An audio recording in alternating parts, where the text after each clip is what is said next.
KPSC ಪಶುವೈದ್ಯಾಧಿಕಾರಿಗಳ ಪರೀಕ್ಷಾ ಅಕ್ರಮ ವಿವಾದ ಬೆನ್ನಲ್ಲೇ ಈಗಾಗಲೇ ಪರೀಕ್ಷೆ ಬರೆದು ಆಯ್ಕೆಯಾದ 50ಕ್ಕೂ ಹೆಚ್ಚು ಪಶುವೈದ್ಯಾಧಿಕಾರಿಗಳು ಇವತ್ತು ಡಿಸಿಎಂ ಪರಮೇಶ್ವರ್ ಅವರನ್ನ ಭೇಟಿಯಾದರು.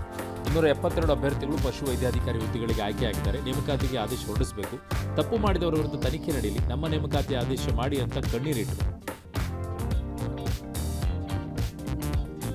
ಮುಖ್ಯಮಂತ್ರಿ ಆದ ಬಳಿಕ ಮೈಸೂರಿಗೆ ಮೊದಲ ಬಾರಿಗೆ ಸಿದ್ದರಾಮಯ್ಯ ಡಿಕೆ ಶಿವಕುಮಾರ್ ಅವರು ಭೇಟಿ ಕೊಟ್ಟು ನಾಳೆ ಜೆಕೆ ಮೈದಾನದಲ್ಲಿ ಬೃಹತ್ ಸಮಾವೇಶ ಆಯೋಜನೆ ಮಾಡಲಾಗಿತ್ತು. ಆದರೆ ರದ್ದಾಗಿದೆ.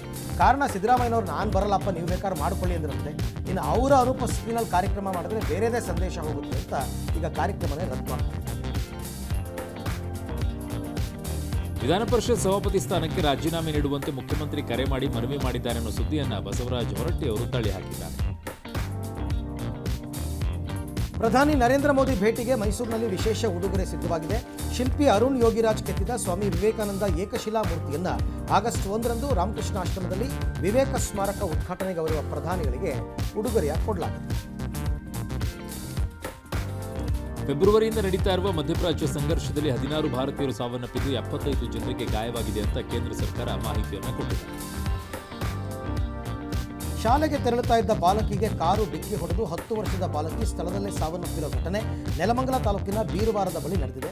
10 ವರ್ಷದ ಲಿಖಿತ ತನ್ನ ದೊಡ್ಡಮ್ಮನ ಜೊತೆ ಶಾಲೆಗೆ ಹೋಗುವಾಗ ಕಾರು ವೇಗವಾಗಿ ಬಂದು ಡಿಕ್ಕಿ ಹೊಡೆದಿದೆ.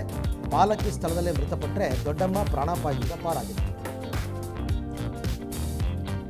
ಮಾಜಿ ಪ್ರಧಾನಿ ಎಚ್ ಡಿ ದೇವೇಗೌಡರ ಪತ್ನಿ ದಿವಂಗತೆ ಚೆನ್ನಮ್ಮ ಅವರ ಉತ್ತರ ಕ್ರಿಯಾದಿ ಕಾರ್ಯ ಇವತ್ತು ನೆರವೇರಿತು. ಈ ವೇಳೆ 1 ಲಕ್ಷಕ್ಕೂ ಅಧಿಕ ಜನರಿಗೆ ಅನ್ನ ಸಂತರ್ಪಣೆ ವ್ಯವಸ್ಥೆ ಮಾಡಲಾಯಿತು. ಹಾಸನ ಜಿಲ್ಲೆ ಹೊಳೆನರಸೀಪುರ ತಾಲೂಕಿನ ಮಾವಿನಕೆರೆ ಬೆಟ್ಟದ ತಪ್ಪಲಿನಲ್ಲಿ ಇವತ್ತು ಕಾರ್ಯ ನಡೆಯಿತು. ಒಕ್ಕಲಿಗ ಸಂಪ್ರದಾಯದ ಮುಳ್ಳುಗೌಡ ಪರಂಪರೆಯಂತೆ ಉತ್ತರ ಕ್ರಿಯಾದಿ ಕಾರ್ಯ ನಡೆಯಿತು. ಬೆಳಗ್ಗೆಯೇ 10:30ಕ್ಕೆ ಕುಟುಂಬ ಸದಸ್ಯರಿಂದ ಪೂಜೆ ನೆರವೇರಿತು. ರಾಕಿಂಗ್ ಸ್ಟಾರ್ ಯಶ್ ರಾವಣನ ಪಾತ್ರದಲ್ಲಿ ಅಬ್ಬರಿಸಿರುವ ರಾಮಾಯಣ ಸಿನಿಮಾದ ಟ್ರೇಲರ್ ರಿಲೀಸ್ ಆಗಿದೆ. ಸುಮಾರು 4 ನಿಮಿಷದ ಈ ಟ್ರೇಲರ್ನಲ್ಲಿ ಯಶ್ ಅಬ್ಬರಿಸಿ ಬೊಬ್ಬಿರಿದಿದ್ದಾರೆ. ಇಂದು ಬೆಳಗ್ಗೆ 4:15ರ ಬ್ರಾಹ್ಮಿ ಮುಹೂರ್ತದಲ್ಲಿ ಟ್ರೇಲರ್ ಬಿಡುಗಡೆಯಾಗಿದ್ದು, ರಾಮನಾಗಿ ರಣಬೀರ್ ಕಪೂರ್, ಸೀತೆಯಾಗಿ ಸಾಯಿ ಪಲ್ಲವಿ ಜೀವ ತುಂಬಿದ್ದಾರೆ. ಪ್ಯಾನ್ ಇಂಡಿಯಾ ಸಿನಿಮಾ ಇದೇ ದೀಪಾವಳಿ ವೇಳೆಗೆ ಬರೋ ಸಾಧ್ಯತೆ ಇದೆ. ಟೀಂ ಇಂಡಿಯಾ ಮಾಜಿ ನಾಯಕ ಅಜಿಂಕ್ಯ ರಹಾನೆ ಅಂತಾರಾಷ್ಟ್ರೀಯ ಕ್ರಿಕೆಟ್ ಸೇರಿದಂತೆ ಎಲ್ಲಾ ಮಾದರಿ ಕ್ರಿಕೆಟ್ಗೆ ವಿದಾಯ ಹೇಳಿದ್ದಾರೆ. ಅವರಿಗೆ 36 ವರ್ಷ. ಭಾರತ ತಂಡದ 278 ಆಟಗಾರರಾಗಿ ಕ್ಯಾಪ್ ಧರಿಸಿದ ಕಾರಣ ಇನ್ಸ್ಟಾಗ್ರಾಂನಲ್ಲಿ ವಿಡಿಯೋ ಸಂದೇಶ ಹಂಚಿಕೊಂಡಿರುವವರು ಕ್ಯಾಪ್ 278 ಶೈನಿಂಗ್ ಆಫ್ ಎಂಬ ಶೀರ್ಷಿಕೆಯೊಂದಿಗೆ ತಮ್ಮ ನಿವೃತ್ತಿಯನ್ನು ಅಧಿಕೃತವಾಗಿ ಪ್ರಕಟಿಸಿದ್ದಾರೆ.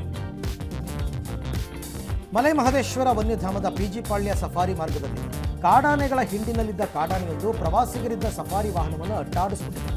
ಸಫಾರಿ ವಾಹನದತ್ತ ಗೀಳಿದ್ದ ಕಾಡಾನೆ ಧಾವಿಸಿ ಬಂದಾಗ ಸಫಾರಿ ವಾಹನದ ಚಾಲಕ ವೇಗವಾಗಿ ಚಲಾಯಿಸಿ ಅಪಾಯದಿಂದ ಪಾರಾಗಿದೆ.